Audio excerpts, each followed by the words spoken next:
मृत्यु सत्य है। एक राधे श्याम नामक युवक था। स्वभाव का बड़ा ही शांत एवं सुविचारों वाला व्यक्ति था। उसका छोटा सा परिवार था जिसमें उसके माता पिता, पत्नी एवं 2 बच्चे थे। सभी से वो बेहद प्यार करता था। इसके अलावा वो कृष्ण भक्त था और सभी पर दया भाव रखता था। जरूरतमंद की सेवा करता था, किसी को दुख नहीं देता था। उसके इन्हीं गुणों के कारण श्री कृष्ण उससे बहुत प्रसन्न थे और सदैव उसके साथ रहते थे। और राधे श्याम अपने कृष्ण को देख भी सकता था और बातें भी करता था। इसके बावजूद उसने कभी ईश्वर से कुछ नहीं मांगा। वह बहुत खुश रहता था क्योंकि ईश्वर हमेशा उसके साथ रहते थे, उसे मार्गदर्शन देते थे। राधे श्याम भी कृष्ण को अपने मित्र की तरह ही पुकारता था और उनसे अपने विचारों को बांटता था। एक दिन राधे श्याम के पिता की तबीयत अचानक खराब हो गई। उन्हें अस्पताल में भर्ती किया गया। उसने सभी डॉक्टर्स के हाथ जोड़े, अपने पिता को बचाने की मिन्नतें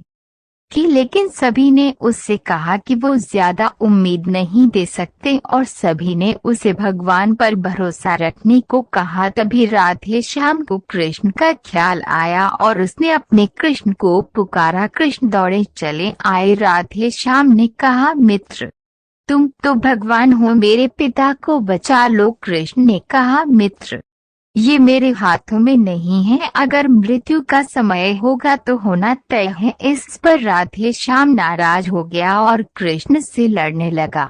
गुस्से में उन्हें कोसने लगा। भगवान ने भी उसे बहुत समझाया पर उसने एक न सुनी। तब भगवान कृष्ण ने उससे कहा, मित्र मैं तुम्हारी मदद कर सकता हूँ, लेकिन इसके लिए तुम्हें एक कार्य करना होगा। राधे श्याम ने तुरंत पूछा, कैसा कार्य?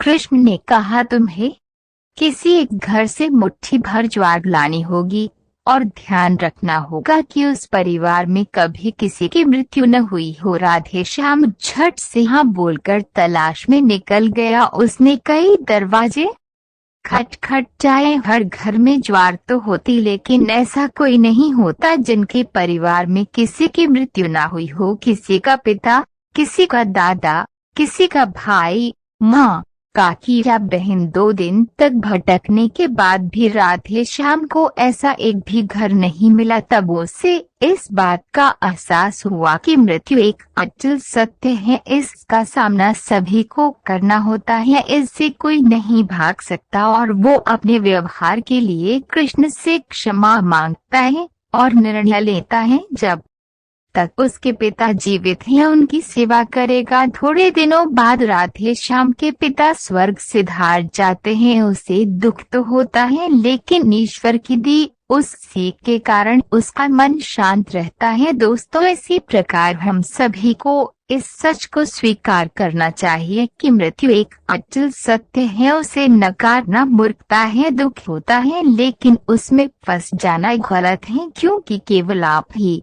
उस दुख से पीड़ित नहीं है, अपितु संपूर्ण मानव जाति उस दुख से रूबरू होती ही है। ऐसे सच को स्वीकार कर आगे बढ़ना ही जीवन है। कई बार हम अपने किसी खास के चले जाने से इतने बेबस हो जाते हैं कि सामने खड़ा जीवन और उससे जुड़े लोग हमें दिखाई ही नहीं पड़ते। ऐसे अंधकार से निकलना मुश्किल हो जाता है। जो मनुष्य मृत्यु के सत्य को स्वीकार कर लेता है उसका जीवन भार विहीन हो जाता है और उसे कभी कोई कष्ट तोड़ नहीं सकता। वो जीवन के हर क्षेत्र में आगे बढ़ता जाता है। अन्य हिंदी कहानियाँ एवं प्रेरणादायक प्रसंग के लिए चेक करें हमारा मास्टर